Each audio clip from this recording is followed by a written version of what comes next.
Hello दोस्तों, नमस्कार। मैं हरितालिका तीज की व्रत हूँ, वही पूजा कर रही हूँ। आप लोग सपोर्ट करिए।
ओम अधोहेत्या दिवे सकालो स्मृत वा सर्वपक्षय पूर्वक सप्तजन्या राज्यम निर्मत सौभाग्य अवैधव्य पुत्र धौत्रादि मुद्रित पतक और भोगांत शिवलोक महत्तम का मान्यासोपावास हरितालिका व्रत नियमित यथाशक्ति जागरण पूर्वक उमा महेश्वर पूजा नमः करिष्यते इति संकल्पः।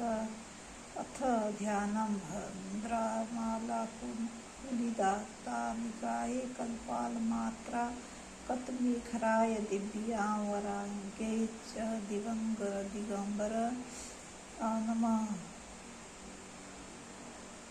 नमः शिवाय च नमः शिवाय। अथ आवाहन आगच्छ देवी सर्वस्य ते सर्वदेवेश्य संस्कृते स्वत्वामपूज्य ध्यामी प्रसन्नभाव पार्वती। अथ आसनं शिवे शिवे प्रिय देवी मंगले च जगन्नमे शिवे कल्याणा देवी शिवरूपे नमस्तुते शिवाय सतत नमः शिवप्रीति यदो नित्यपादं ते प्रतिग्रहयातम् अधार्थ्यं संसार तापविच्छेद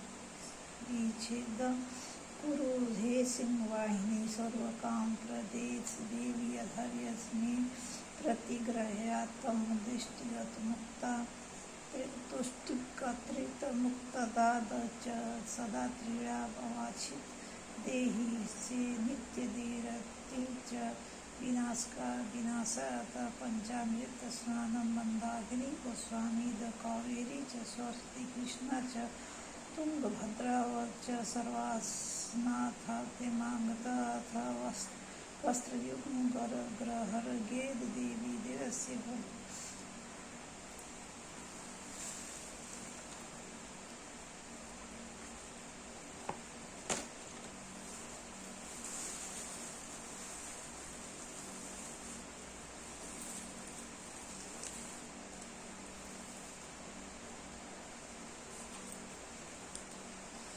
हे देवी हे माते हे गौरा देवी हे श्री ओम नमः शिवाय ओम नमः शिवाय ओम नमः शिवाय ओम नमः शिवाय ओम नमः शिवाय ओम नमः शिवाय ओम नमः शिवाय ओम नमः शिवाय ओम नमः शिवाय ओम नमः शिवाय ओम नमः शिवाय ओम नमः शिवाय ओम नमः शिवाय ओम नमः शिवाय ओम नमः शिवाय ओम नमः शिवाय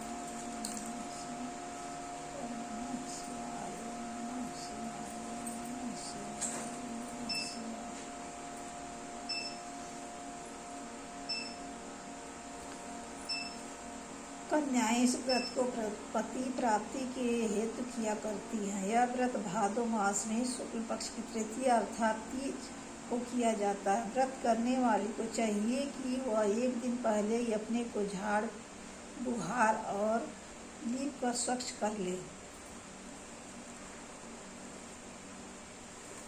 बीज आंगन व्रत के लिए स्थायी लीपे, चारों ओर केले के पत्ते खड़े कर मंडप लगावें, चौक लगावें, भगवान शिव और माता पार्वती की प्रतिमा स्थापित करें, कलश को यथा स्थान पर रखें, उसके सामने दीप जलावें, चंदन अगर आदि सुगंध को जलाकर समस्त स्थान को सुगंधित करें। ब्रह्म मुहूर्त में बिस्तर को त्यागें, नित्य कर्म से निवृत्त हो रेशमी वस्त्रों को धारण करें, जहाँ तक हो गंगा जल से स्नान करें। यदि गंगा जी समीप न हो तो नदी में स्नान करें। नदी के अभाव में सरोवर में स्नान करना चाहिए। यदि उनमें कोई भी समीप न हो तो तारों की छाया में कुएं के जल से स्नान करें और रेशमी वस्त्र धारण करें। शुद्ध मन और शुद्ध हृदय से मन ही मन हरतालिका व्रत का संकल्प करें। शुद्ध होकर पूजा मंडप में आवें, पहले शिव पार्वती की प्रतिमा को पंचामृत में स्नान कराना, उसके बाद उन्हें गंगा जल से स्नान करावें। स्नान करा करके शुद्ध वस्त्र से उनके शरीर को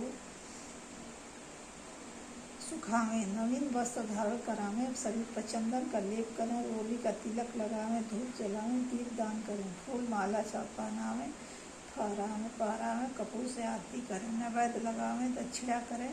तत्पश्चात मन ही मन भूत भावन भगवान शंकर का ध्यान करें और इस प्रकार प्रार्थना करें। हे भगवान आशुतोष, मैं आपकी शरण में हूँ। आप घट की जाननहार हो, समस्त ओर से निराश होकर अब आपकी शरण में आई हूँ। आप मेरे मन की अभिलाषा को जानकर मेरी इच्छा के अनुसार ही मुझे वर दे। मैं जिसे अपने पति रूप में प्राप्त करना चाहती हूँ वही मुझे प्राप्त हुआ था। अब आप मुझ पर अनुग्रह करें। हे माता, आप मेरे स्वभाव को अचल करें। इस प्रकार प्रार्थना करें। भगवान शंकर और माता पार्वती के हृदय में ध्यान रखें और हरितालिका व्रत का कथा को स्वयं पढ़े या श्रवण करें। उत्तम ब्राह्मण को वस्त्र आदि देकर प्रसन्न करें। दिन भर सत्य भाषण करें, ब्रह्मचर्य से रहें। संध्या समय भोजन ग्रहण करें। भोजन कराने से पहले ब्राह्मण और साधु ब्राह्मणी को जीवावेद अलंकार और वस्त्र प्रदान करें। रात्रि को शंकर पार्वती का कीर्तन करें, जागरण करें।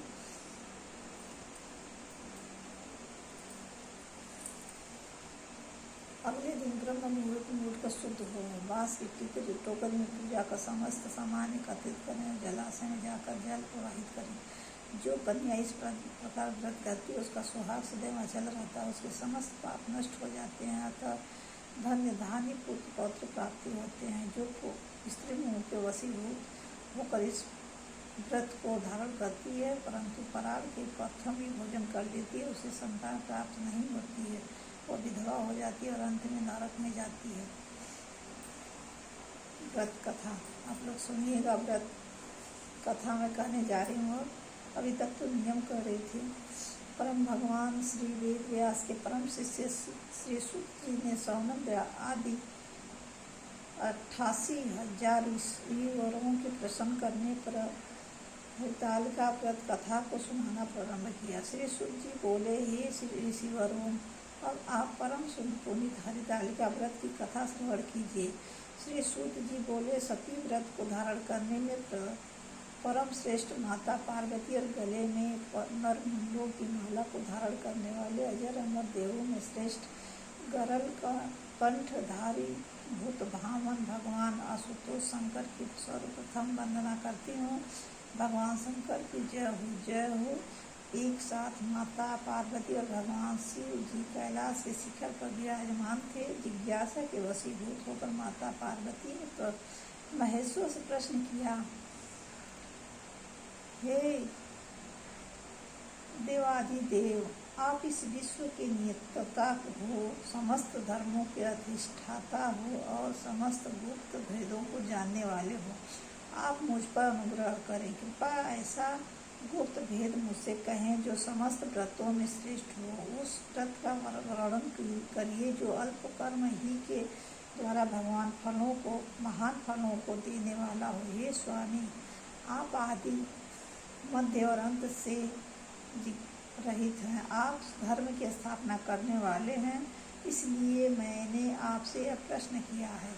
सो आप कृपा करके मेरी इस जिज्ञासा को शांत करें। भगवती पार्वती के इन वचनों को श्रवण करके मंद मंद मुस्कुराते हुए आशुतोष भगवान शंकर जी बोले, हे प्रिय, तुमने आज मुझसे अति श्रेष्ठ प्रश्न किया है। हे देवी, तुम्हारी इस जिज्ञासा को शांत करने की इच्छा से ही मैं तुम्हें महान फल देने वाला अति गोपनीय व्रत करता हूँ।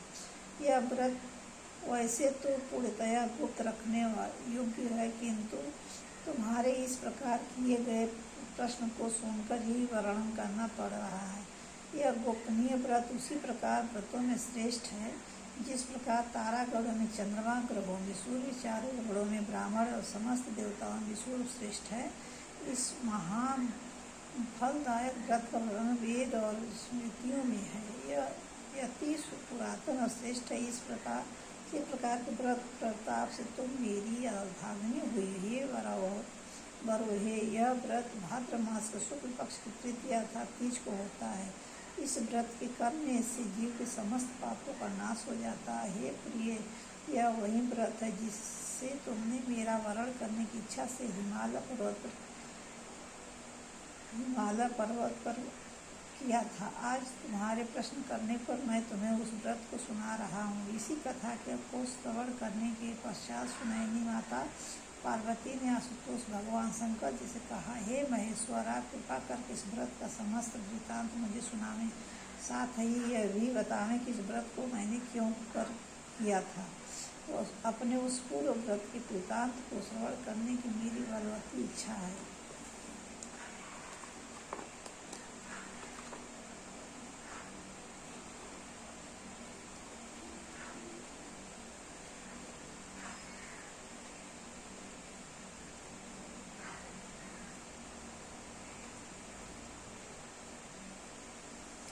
भगवान शंकर जी बोले, हे सुनैने, आर्याव्रत में समस्त पर्वतों का स्वामी हिमाचल नामक श्रेष्ठ पर्वत है। उस पर्वतराज की शोभा और अग्नि है। उसके चारों ओर अनेक प्रकार की भूमि है तथा वहाँ नाना प्रकार के वृक्ष सुशोभित हैं। वहाँ अनेक सरोवर हैं, अनेकों पर्वत कंदराएँ हैं और उपक्याएँ हैं। उस पर्वत पर विभिन्न प्रकार के पशु निवास करते हैं। वहाँ अनेकों गंधर्व, सिद्धधारण तथा यक्ष वास करते हैं। वे सब नाना प्रकार की किलोले करते हैं और विभिन्न प्रकार के विलास रचाते फिरते हैं। उस पर्वतराज का मस्तक श्रेष्ठ मणियों स्वर्ण रत्न आदि से विभूषित है। उसकी मित्रता आकाश से है और यही कारण है कि वह आकाश को अपने हाथों अर्थात शिखरों पर साधे रहता है। हिम से पूर्ति करने वाली परम गंगा जी की धारा अपनी कलकल ध्वनि के करते हुए उसकी उपत्यकाएं में बहती रहती है। हे वराहे, उसी श्रेष्ठ पर्वत पर तुमने 12 वर्ष तक नीचे की ओर रुक करके तपस्या की। उस समय तुमने समस्त भोजन त्याग दिए और केवल धूम्रपान ही किया था। फिर उसी पर्वत शिखर के ऊपर तुमने 64 वर्ष तक केवल सूखे पत्तों खाकर तपस्या की थी। तुमने कठिन से कठिन तप किया था। माँ के शीत मास में तुमने ठंडे जल में बैठकर तप किया था। वैसाख के तपते हुए गर्मी में तुम आग के सामने बैठकर तप करती रही थी। श्रावण के परम पुण्य मास में तुम आहार को त्याग कर बाहर जल में बैठी रहती थी। हे देवी, तुम्हारी इस कठिन तपस्या को देखकर हमें तुम्हारे पिता पर्वतराज हिमालय को चिंता हुई। वे मन में दुखी हो गए। मन ही मन उन्होंने तुम्हारे विवाह की चिंता की। उसी समय दैवात नारद जी वहाँ आ गए। आने के लिए नारद जी ने भी अब तुम्हारी तपस्या को देखा। कन्या के दुख से दुखी हिमालय ने नारद जी का श्रेष्ठ सम्मान किया और तब बोले, हे देवर्षि, आप इस समय किधर से आ रहे हैं? मैं अति भाग्यशाली हूँ जो आपने अपने पवित्र सरल कपड़ों से मेरे इस गृह को पवित्र कर दिया। हिमालय के उन वचनों को श्रवण करके नारद जी बोले, हे पर्वतराज, इस समय मैं विष्णु लोक से आ रहा हूँ। भगवान विष्णु को तुम्हारी पुत्री के इस महातप का पता लग गया है। इसी कारण उन्होंने मुझे तुम्हारे पास यह संदेश लेकर भेजा है कि तुम अपनी इस कन्या को श्रेष्ठ वर को ही देना। वैसे तो तुम स्वयं ही जानते हो कि अखिल विश्व में भगवान विष्णु के समान कोई नहीं है। ब्रह्मा और शिव भी उनके समान नहीं। इसलिए मेरी सम्मति हो तो यही है कि आप पार्वती का विवाह विष्णु के साथ ही करें तो उत्तम रहेगा। हिमाचल ने कहा, हे मुनि, यदि स्वयं भगवान विष्णु ही मेरी कन्या पार्वती को वरण करना चाहते हैं और इसी कारण उन्होंने आपको यहाँ भेजा है, तो इससे उत्तम क्या बात हो सकती है। मैं भगवान विष्णु को ही अपनी कन्या दूंगी। हिमाचल की इन वचनों को श्रवण करके नारद जी आकाश मार्ग द्वारा चले गए। ये तुरंत ही पीताम्बरधारी शंख चक्र गदा पद्म से विभूषित कमल नयन भगवान श्री विष्णु के सम्मुख जाकर बोले, हे देव, आपकी विवाह की चर्चा मैंने हिमवान से जाकर की थी और उन्होंने पार्वती का विवाह आपके साथ करना तय कर लिया है। नारद जी की इस बात को सुन भगवान विष्णु मुस्कुराकर चुप रहे। उधर हिमालय ने अपनी पुत्री के पास जाकर कहा, हे पुत्री, तेरा विवाह समस्त देवताओं ने सर्वश्रेष्ठ विष्णु से करना सुनिश्चित किया है। इस अब तुम्हें प्रसन्न हो जाना चाहिए। पिता के इन वचनों को सुनकर भगवान मूर्छित होकर बोले। पार्वती मूर्छित होकर पृथ्वी पर गिर पड़ी। जब उन्हें चेत हुआ तो वह अपनी प्रिय सखी के घर चली गई। सखी ने जब पार्वती को इस प्रकार दुख से कातर देखा तो वह बोली, हे पार्वती, तेरा मन दुख से व्यथित क्यों हो रहा है? तू मुझसे अपने हृदय की दशा वर्णन कर। मैं अवश्य ही तेरा दुख दूर करने का उपाय करूँगी। सखी के इन शब्दों को श्रवण कर पार्वती ने कहा, हे सखी, मेरे पिता ने नारद जी से कहा है कि मेरा विवाह भगवान विष्णु से तय करने को तैयार है, किंतु वास्तविक बात यह है कि मैं शंकर भगवान को अपना पति मान चुकी हूँ। यदि पिताजी विष्णु से मेरा विवाह रचाना चाहेंगे तो मैं अपने धर्म की रक्षा करने की इच्छा से अपने ही शरीर को त्याग दूंगी। पार्वती के इन वचनों को सुनकर सखी ने विचार किया और तब वह बोली, पार्वती, तू अपने हृदय में दुख मत कर। मैं तुझे ऐसी युक्ति बताती हूँ जिसके द्वारा तेरा विवाह निश्चय शंकर जी से होगा। तू मेरे साथ अपना घर त्याग कर वन को चल। मैं तुझे ऐसे गहन वन में ले चलूँगी जहाँ से तेरे पिता तुझे न पा सकेंगे। पार्वती जी ने अपनी यहाँ सखी की उस सलाह को मान लिया और तब वो उसके साथ एक भयानक जंगल में जा पहुँची। हिमाचल को जब यह पता चला तब पार्वती गायब हो गई है तो उसने अपने मंत्रियों और सरदारों से सलाह की। पार्वती खोज में उसने चारों ओर दूत दौड़ा दी, किंतु हिमाचल की समस्त चेष्टाएं बेकार हो गई। पार्वती को ये लोग किसी भी प्रकार ढूंढ कर न ला सके।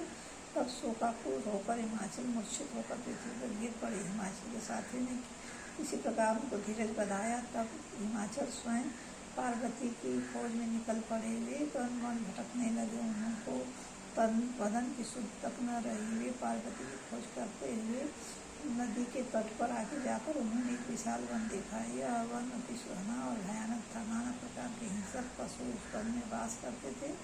इसी वन में एक गुफा थी। पार्वती ने अपने सखी के साथ उस गुफा में रहना प्रारंभ किया। पार्वती ने अनु को त्याग दिया। वहाँ उन्होंने भगवान शंकर की एक रेत की प्रतिमा बनाई और उस प्रतिमा की आराधना करने लगी। उसी समय भादो मास के हस्त नक्षत्र युक्त तृतीया आ गई। पार्वती ने उस दिन भी शंकर जी का विधिवत पूजा किया, रात भर जागरण किया और शिव लीलाओं का वर्णन किया। पार्वती की उस महान तप को विधिवत पूजा देखकर भगवान शंकर का सिंहासन हिल गया और उसी क्षण वे पार्वती के सम्मुख जाकर उपस्थित हो गए और बोले, हे वराहने, मैं तुमसे अति प्रसन्न हूँ, वर मांग। भगवान सदाशिव को अपने सम्मुख उपस्थित देखकर पार्वती का हृदय कमल खिल गया। मन चाहा वर मांगने की बात सुनकर पार्वती ने कहा, हे महेश्वर, यदि आप मुझ पर प्रसन्न हैं और वर देना चाहते हैं तो कृपा कर मुझे अपनी पत्नी के रूप में स्वीकार कीजिए। मन चाहे वर को देखकर शंकर जी ने अपने निवास स्थान को लौट गए। उसके बाद ही हिमालय पार्वती को ढूंढते हुए उसी वन में जा पहुँचे जहाँ पार्वती अपने सखी के साथ रह रही थी। उन्होंने दो कन्याएं देखी। पास आने पर उन्होंने अपनी प्रिय पुत्री पार्वती को पहचान लिया। पार्वती को देखकर वे उसके पास पहुँचे और उसे हृदय से लगाकर विलाप करने लगे। उन्होंने कहा, हे पुत्री, तुम इस महाभयानक वन में इन हिंसक पशुओं के मध्य क्यों निवास कर रही हो? चलो घर चलो। पिता के वचनों को सुनकर पार्वती ने कहा, हे पिता, आज जब आपने मुझसे घर से चले आने का कारण ही पूछा तो आपको स्पष्ट बता देती हूँ कि मैंने तन मन से भगवान शंकर को अपना पति मान रखा है, किंतु जब आपने मेरा विवाह विष्णु से तय कर लिया तो मैं अपने धर्म की रक्षा को इस वन में चली आई थी। भगवान पार्वती की बात सुनकर हिमाचल बोले, हे पुत्र, यदि तुमने भगवान सदाशिव को अपने पति स्वीकार लिया है तो इसमें मुझे तनिक भी आपत्ति नहीं है। तुम तो घर चलो, मैं तुम्हारी इच्छा के विरुद्ध कोई भी काम नहीं करूँगा। पार्वती पिता के साथ घर लौट आई। तब हिमवान ने ऋषिवरों पार्वती का विवाह शिव जी के साथ कर दिया। सूत जी बोले, हे ऋषिवरों की इतनी कथा सुनाने के बाद भगवान सदाशिव पार्वती से कहा, हे वराह, उस व्रत के प्रताप से ही तुमने मुझे प्राप्त किया था। उस समय अब तक मुझे किसी के आगे इस व्रत का प्रताप वर्णन करने का अवसर नहीं मिला था, जो अद्भुत भेद मैंने तुम्हें सामने वर्णन किया है। गजनी पार्वती ने प्रश्न किए, भगवान, आप कृपा करके मुझे बताने कष्ट करें कि इस व्रत का नाम हरिताल का व्रत किस प्रकार हुआ। शिव जी बोले कि क्योंकि तुमको तुम्हारी सखी हरण करके ले गई थी, उस पर हरत आलिका मिलकर इस व्रत का नाम हरिताल का तीज पड़ा गया। पार्वती जी ने प्रश्न किया, हे परमेश्वर, अब आप कृपा करके उस व्रत को करने की विधि बताएं। यह भी बताएं कि महान व्रत को करने से किस प्रकार के फलों की प्राप्ति होती है। शिव जी बोले, हे वराहने, यह व्रत कन्याओं के लिए श्रेष्ठ है। जो कन्याएं उत्तम वर की प्राप्ति चाहती हैं वे इसको अवश्य करें। जो स्त्रियाँ अचल सुहाग चाहती हैं वे इस व्रत को विधिपूर्वक करें। उनकी मनो इच्छा की पूर्ति करने वाला इससे उत्तम और कोई व्रत नहीं। केले के खम्भों का मंडप बनाएं, उस मंडप में शिव और पार्वती की प्रतिमाओं की स्थापना करें। धूप दीप चंदन आदि से उस स्थान को शुद्ध करें। प्रतिमाओं को स्नान कराएं, वस्त्र धारण कराएं, चंदन लगाएं, फूल माला और रात्रि में जागरण करें। ब्रह्मचर्य व्रत धारण करें। व्रत के दिन शिव लीला को पढ़ें अथवा श्रवण करें। मन में ओम नमः शिवाय इस श्रेष्ठ मंत्र का जाप करें और एकाचित्रित होकर प्रार्थना करें। ब्राह्मण को गो वस्त्र दक्षिणा देकर प्रसन्न करें। भोर होते ही पूजा की सामग्री को एकत्रित करके नदी में प्रवाहित करें। इस प्रकार व्रत को करते हैं वे श्रेष्ठ फल पाते हैं। कन्या को मनचाहा पति मिलता है और स्त्री को सुहाग प्राप्त होता है। यह व्रत समस्त पापों को नष्ट करता है, इसमें संशय नहीं है। हे भोलेनाथ, हे प्रभु। ओम नमः शिवाय, ओम नमः शिवाय, ओम नमः शिवाय, ओम नमः शिवाय, ओम नमः शिवाय, ओम नमः शिवाय, ओम नमः शिवाय, ओम नमः शिवाय, ओम नमः शिवाय।